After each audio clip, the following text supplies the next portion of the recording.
Thank you, Lynn. Are there announcements to be made?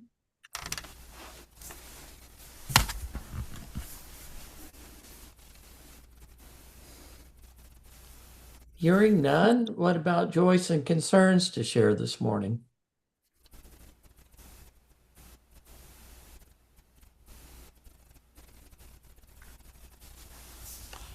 We shared a little bit before we started our questions. We shared a little bit about the joy of attending Western Yearly Meeting at Quaker Haven, and I will not expand on that now because we agreed to do a special feature of the newsletter and get it out to you in another week or so with our reflections about Western Yearly Meeting.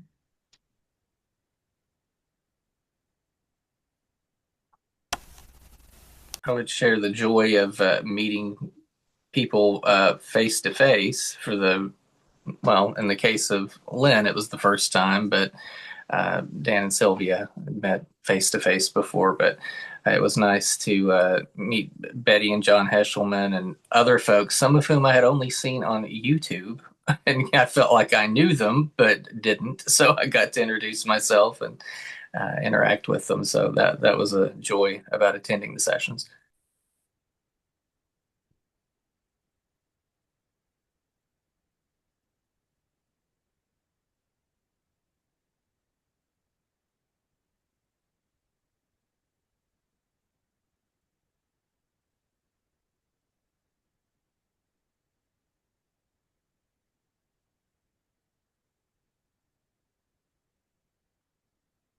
Well, let's give thanks for these good joys and center into silence, and I will speak out of the silence.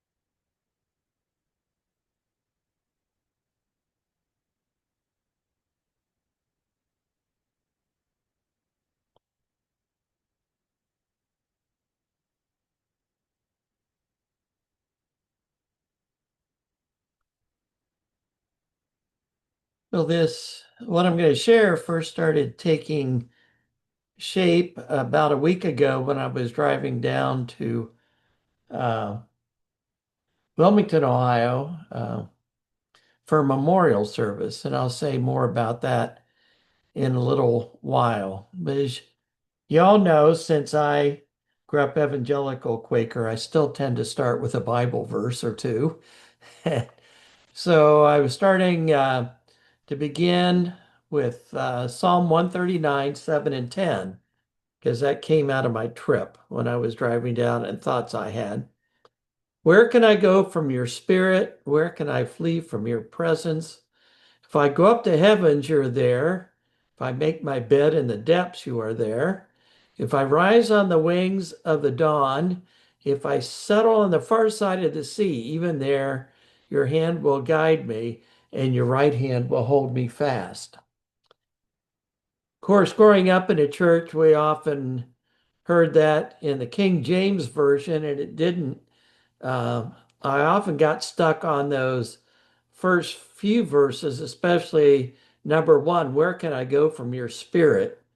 Um, that verse was never very comforting to me as a kid and a teenager. It seemed kind of scary. It's kind of like Santa Claus is always watching you when we were little kids and making a list and checking it twice. And it seemed to me, and it was often used uh, by visiting ministers, particularly, not so much our own, um, to warn us to watch out.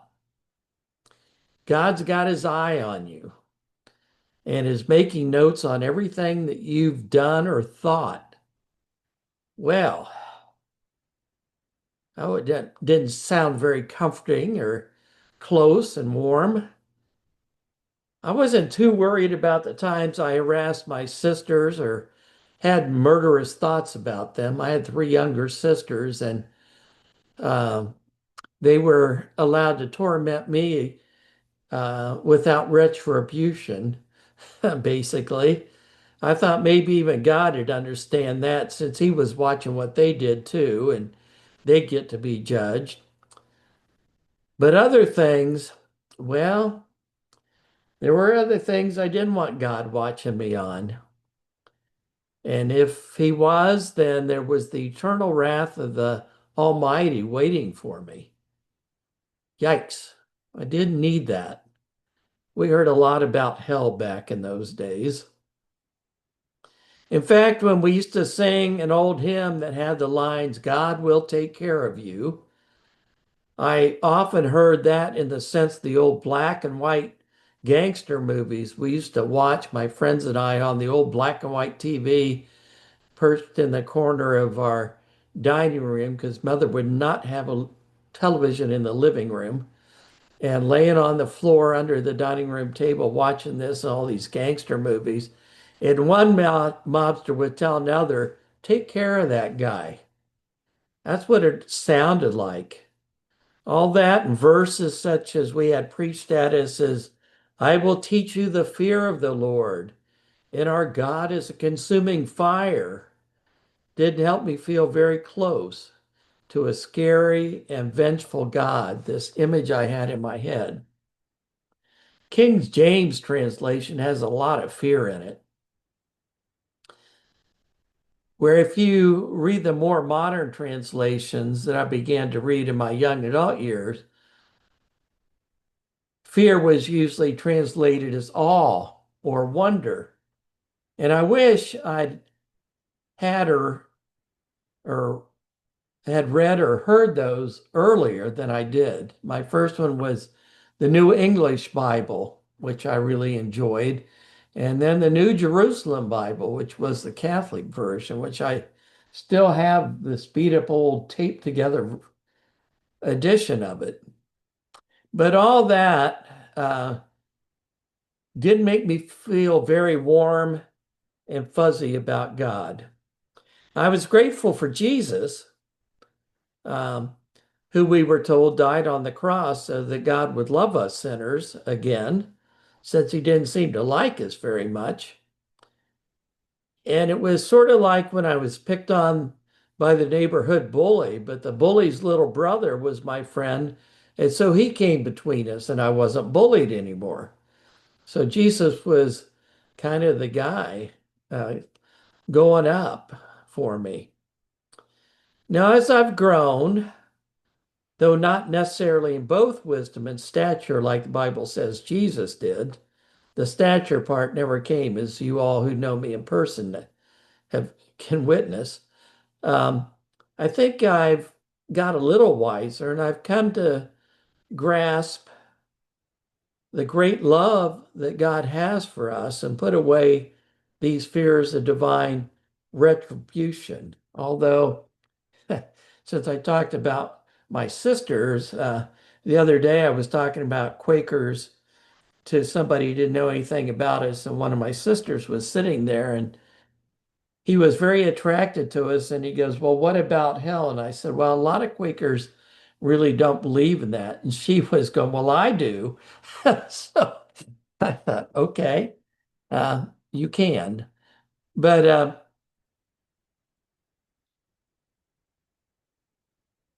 as I was driving down to this memorial service, I have Apple Play on my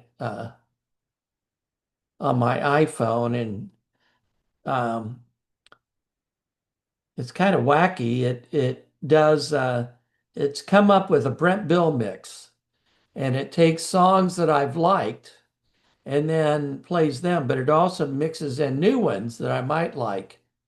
Now I was driving along uh, down the interstate, and a song by Rosanne Cash came on. It's called God is in the Roses. And the first verse goes, God is in the roses, the petals, and the thorns. Storms out on the oceans, the souls who will be born. And every drop of rain that falls, falls for those that mourn. God is in the roses, and God is in the thorns.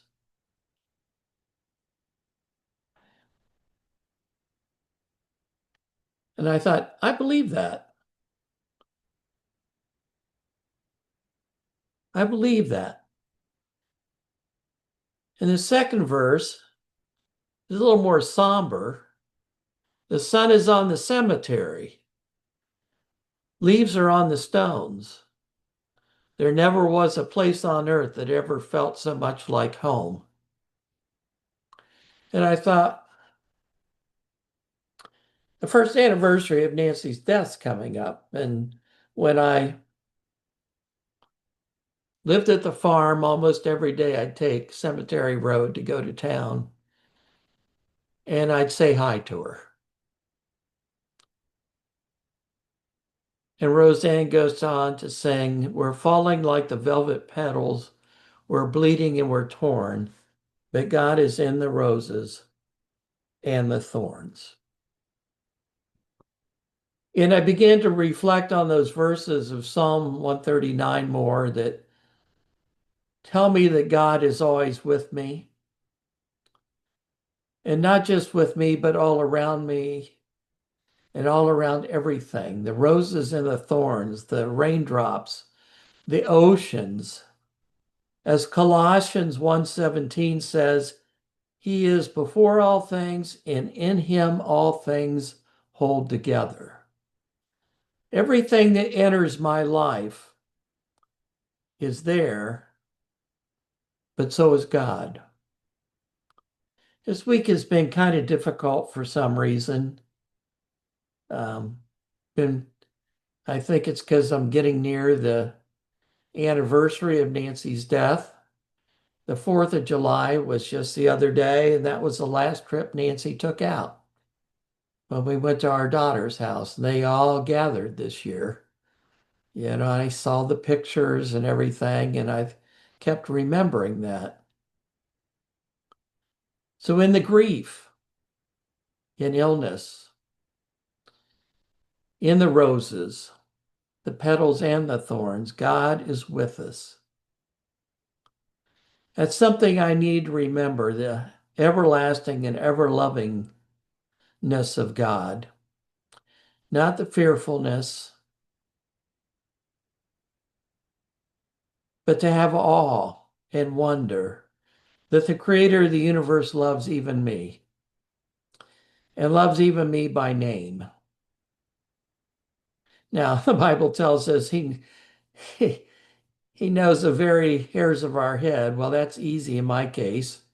I don't have quite as many. If I didn't have a beard, I wouldn't have any at all. But the sentiment of that is becoming truer and truer for me. And I just felt led to share that today. That God is everywhere in a good way, wherever we are. That God is crying with us when we prick ourselves on the thorns. We're bleeding and we're falling like the velvet petals. We're bleeding and we're torn, but God is in the roses and the thorns. The closing hymn has the lyrics, we sing the mighty power of God that made the mountains rise, that spread the flowing seas abroad and built the lofty skies. We sing the wisdom that ordained the sun to rule the day. The moon shines full at his command, and all the stars obey. We sing the goodness of the Lord that filled the earth with food. He formed his creatures with his word and pronounced them good. Lord, how your wonders are displayed where'er we turn our eyes. If we survey the ground we tread or gaze upon the skies, there is not a plant or flower below, but makes your glories known. And clouds arise and tempests blow by order from your throne. while all that borrows life from you is ever in your care, and everywhere that we can be, you, God, are present there. God is in the roses and the thorns.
Thank you, Lynn, for your musical offerings this morning and for everyone for sharing a bit of their story. It was a good way to center for meeting. We'll now continue with unprogrammed worship for those who can stay. And we bid Godspeed and blessings on your week ahead for those who need to depart. Thanks for your words, Brent. Thank you, Brent. Thanks, Brent.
if friends' hearts are clear, we can close meeting for worship. Thanks again, Brent. Yes, thank you. Thank you, Brent.